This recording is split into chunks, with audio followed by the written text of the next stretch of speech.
I was in my home outside of Los Angeles and got a call out of the blue from Michael Eisner, who was then running Paramount Studios, asked if I would be interested in coming in and talking about directing a feature of Star Trek. Well, the first motion picture, oh boy.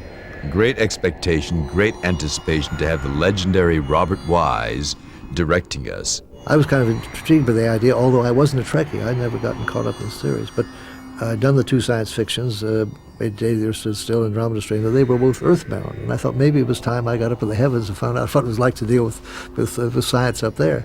And to have, at that time, an historic budget. I think it was something like $40 million. $42 million. It was $45 million. And a runaway production. You know, it was the Heaven's Gate of its day, Star Trek, the motion picture. It was exhilarating. I mean, to be on that set, that circular set, albeit a little bit changed, and our costumes were different. I didn't like the uniforms. But, you know, it was the old familiar gang that we'd worked with. We had to tape my shoes on. They were built into the uniform. Silly idea in the first place.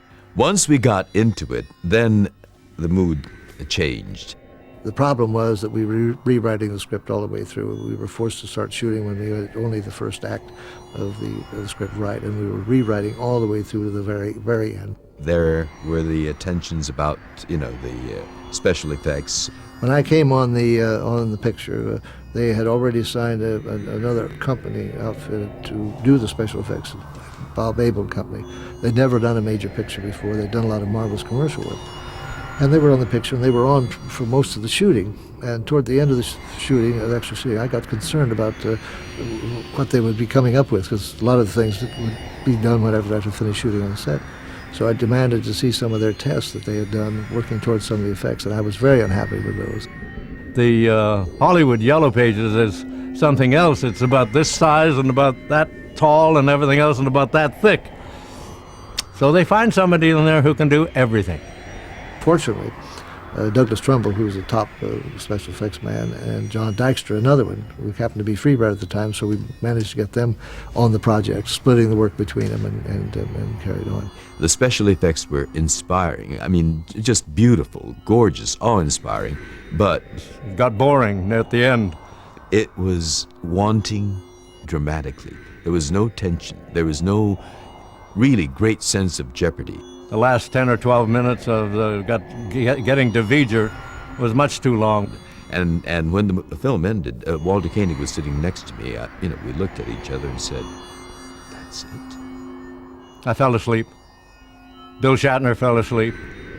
And my wife kept nudging me, and saying, come on, wake up, and everything else. And, I said, hey, it's boring, honey, I think had we had a chance to work more on the script and get it in better shape before we started to shoot, I think the effects would have been on their proper balance with the story and the characters.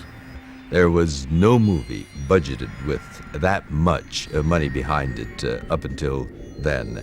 And so, yes, it was exciting, but it was also a little bit daunting. The enormous pressure that comes with that kind of money and the enormous expectation.